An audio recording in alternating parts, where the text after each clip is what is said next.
Hello, everyone.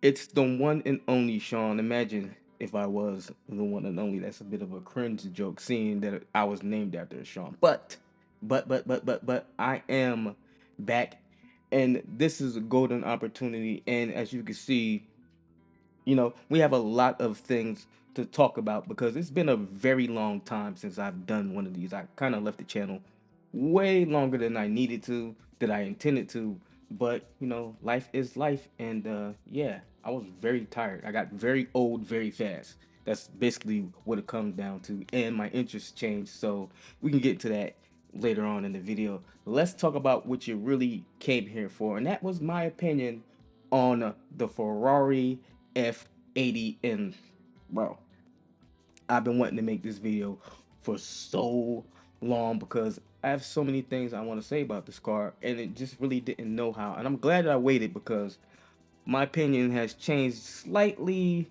since I first laid eyes on this thing.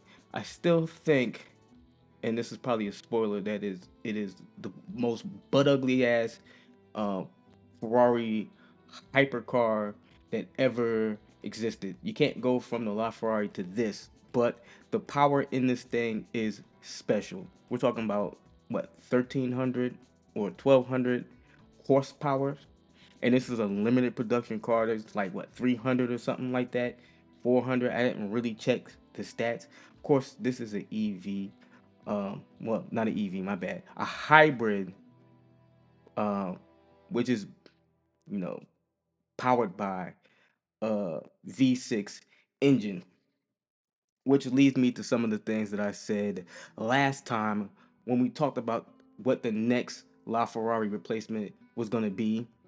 And I said after that car that won Le Mans, that the next car was going to be a V6 or something on that line. It wasn't going to be a V12. That's all I really said.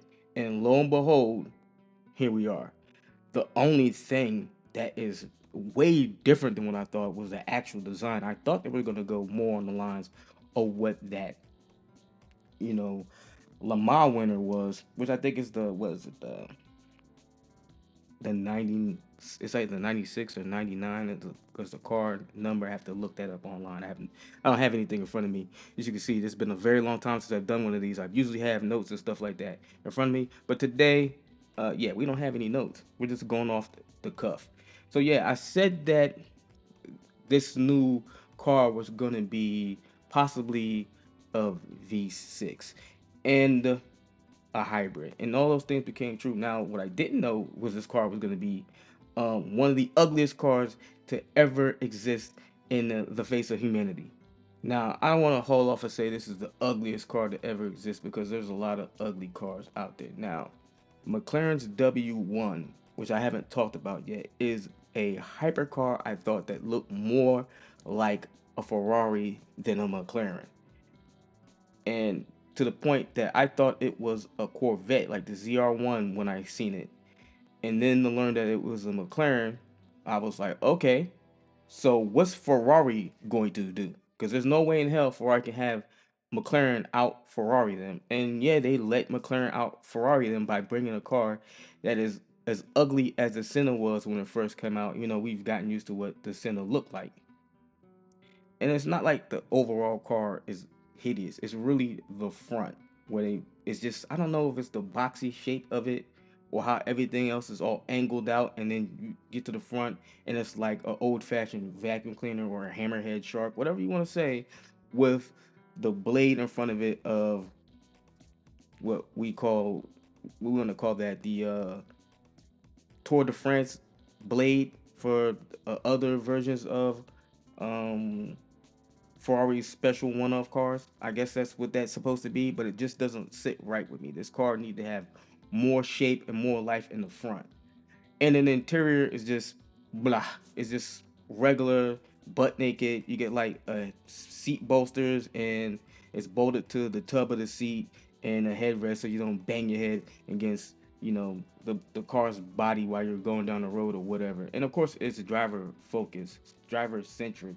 It's not really much of anything for the passenger. You're just along for the ride at that point, which I guess I don't see anything wrong with that because this car is a one-off special kind of car. Speaking of one-off and special, this thing had already sold out before we even heard of it. Ferrari had already sold each and every one. So the people that seen this car, if they got to see it before they bought it, didn't care how it looked. They just wanted that next La Ferrari. Now they could have thought they were getting a special, amazing, futuristic looking car, and not the follow up to, you know, the F40, which this kind of is. It kind of bring back or harken back to some of the old design philosophies for some of the older cars. I just think at this point, Ferrari going away from Pininfarina designer cars was a massive mistake because the Batista is an excellent looking hypercar. Not only is it excellent looking, it outperforms this car, but because with all this car's power, it only does 217 miles per hour. I don't know why Ferrari limits their car speeds.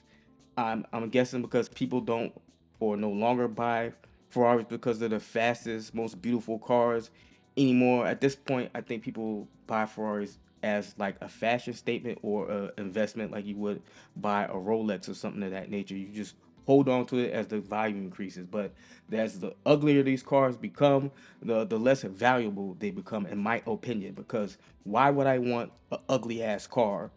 Nobody else is going to want that, no matter what name you print on the side. But that's like I said, that's my opinion.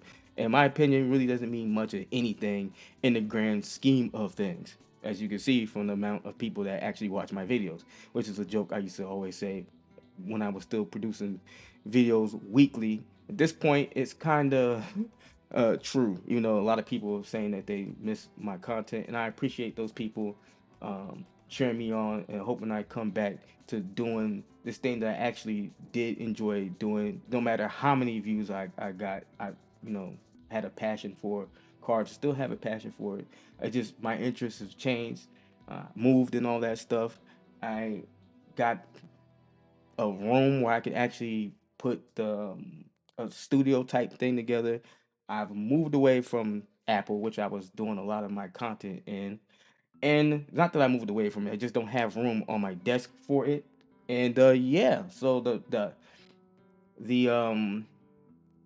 iMac that I got for this channel just to make videos, I had to sit on the side because I was making videos with that iMac.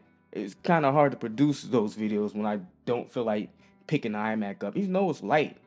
Plugging it up and letting Apple go through all those updates just so I can make a 7 minute, 8 minute video that might get 10 views the first day or something like that. So it's like, maybe I can hold off. And if people really want it, I'll come back. Well, some people are asking for it and kind of miss my opinion on things.